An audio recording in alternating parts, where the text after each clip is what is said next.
This whole pile, that's 7 days in Alaska. One carry-on and one personal item, that's it. And this stack right here is everything I hauled across the country and never once put on.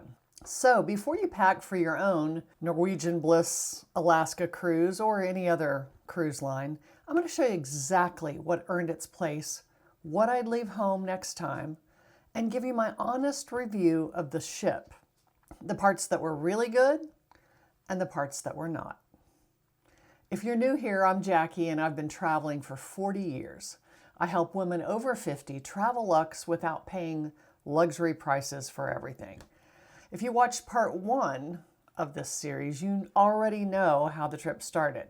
If you're jumping in here for quick context, this was my Norwegian Bliss Alaska cruise out of Seattle.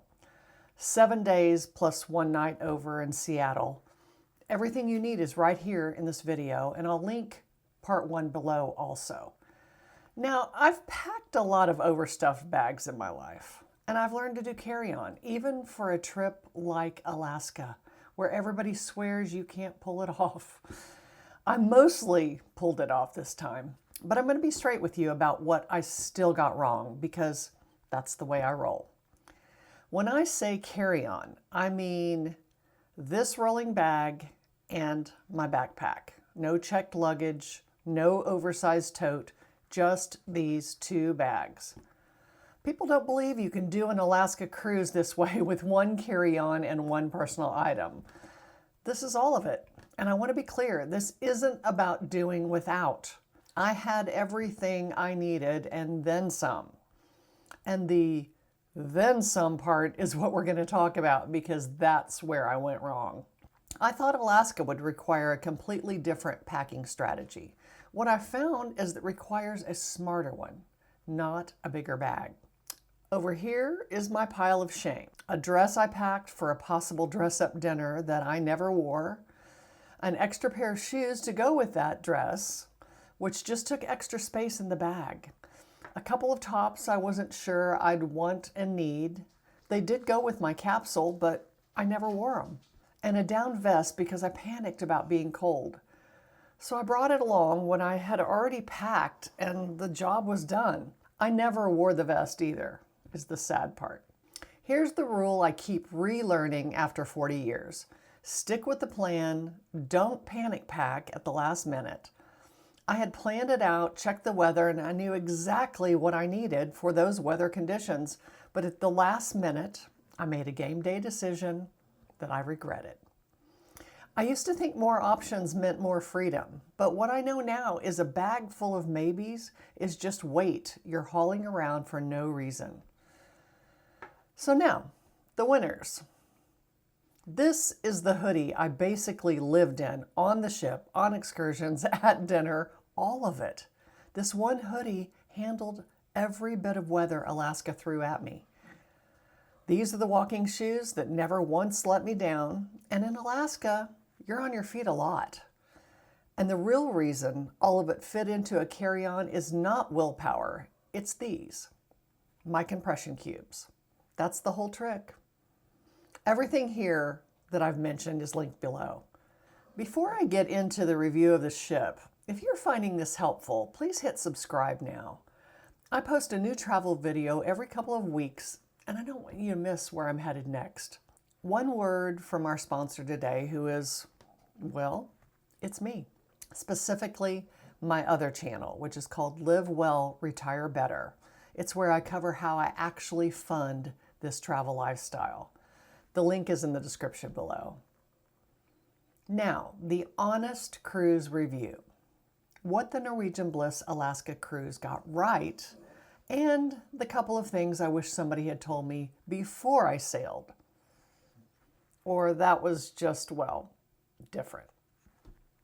Let me be fair to this ship, because a lot of it was really good. The observation lounge is the whole reason the Norwegian Bliss works for Alaska. It's a huge forward-facing room with floor-to-ceiling windows wrapped around the front, and you can sit inside with a warm coffee in hand and watch the coastline and the glaciers glide by. For a cold weather sailing, that lounge is perfect. Almost. And I'll get to that in a minute. The specialty dining was a real step up from the main dining room. The food was great. And for an Alaska sailing out of Seattle, the Itinerary put me exactly where I needed to be. It was easy to fly in and out. This next part, though, is the stuff the brochure will never show you, including a charge that caught me completely off guard. Now, the honest part, and this is where I have real complaints. There were multiple Wi-Fi packages and no clear explanation of how any of them work or which one you actually need. I made a couple of trips to the internet salesperson or service person before I left the ship. Compared to lines sailing similar routes like Royal Caribbean or Princess, the internet on this ship was really substandard. If staying connected matters to you, just know that going in. We purchased the Free at Sea package, which includes 150 minutes of Wi-Fi. We thought, okay, we'll just check our phones on occasion, check the messages or whatever, and that's that. The part they don't tell you is that you have to quickly check your messages or whatever and completely log out to preserve the minutes. Completely log out. Not turn off your Wi-Fi. Even if you turn off your Wi-Fi, the clock is still rolling and it's counting down. My friend and I both exhausted our entire plan by day 2. Second, and this one really got me, the prepaid Free at Sea package includes specialty dining credits. But once I was on board, I discovered I didn't select it as an additional option because I'm a travel agent, even though it's supposed to be included. I went down to the guest services desk, basically filed a complaint saying, this is supposed to be included. It's listed as an inclusion for this package, which we purchased. They contacted their offices about it, and then they decided that they'd let me have it, but I would have to pay $60 per person. So I could actually use the dining credits that were supposed to be included in my plan. I had no option but to pay it at that time because we were already dining there and we had reservations and some friends we met on board waiting for us. I book travel for a living, and even I got caught by that because the way it appears is that it is included, so why would I select it again? I thought I'd be duplicating something, right? I'm still not thrilled with that choice by NCL, and I'll be seeking a refund because all of their literature says it's included, so it seemed a little sketch for them not to go ahead and honor it for me.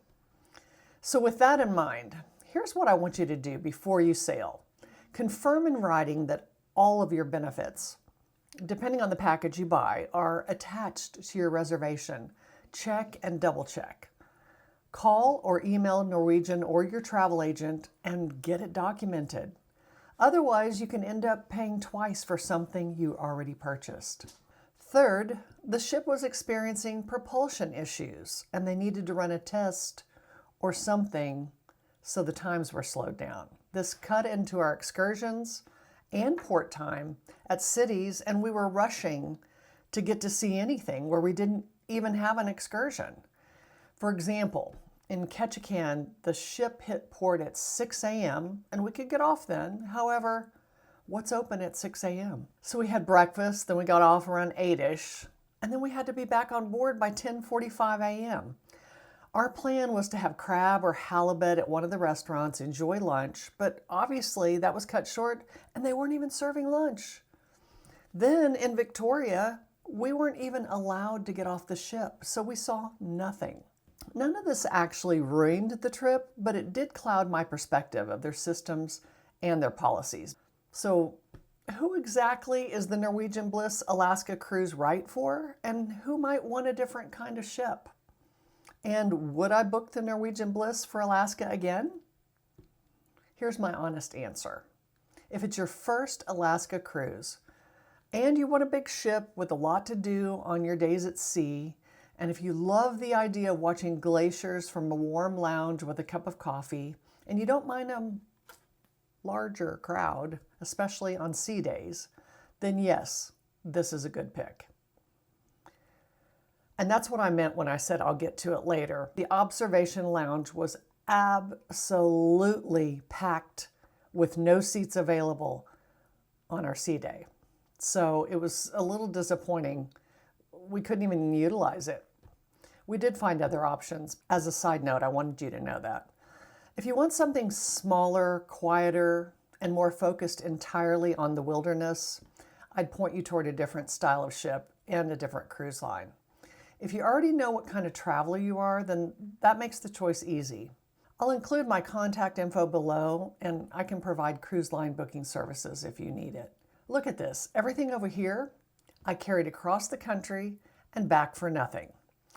Everything else, I used. And all of it fit in one carry-on and one personal item. That's the whole point of packing light for an Alaska cruise. You don't come home wishing you'd brought more. You come home wondering, why on earth did I bring so much? I made a one-page Alaska packing guide that includes what to bring and what to leave home. It's the first link in the description, and it's completely free. All of the items I showed you are also linked below. So go ahead and tell me in the comments, what's the one thing you always overpack and never use? Mine is obviously a dressy outfit for a dinner that ends up being casual, along with the shoes. If you missed part 1 of this Alaska packing and review video, it's also linked below. And don't forget to subscribe so you don't miss where I'm headed next. Next up, I'm packing for a short trip to Las Vegas for a friend's birthday and flying a semi-private jet. I can't wait, so come along for the ride. Until then, pack light, travel luxe, and make no apologies. See you in the next one.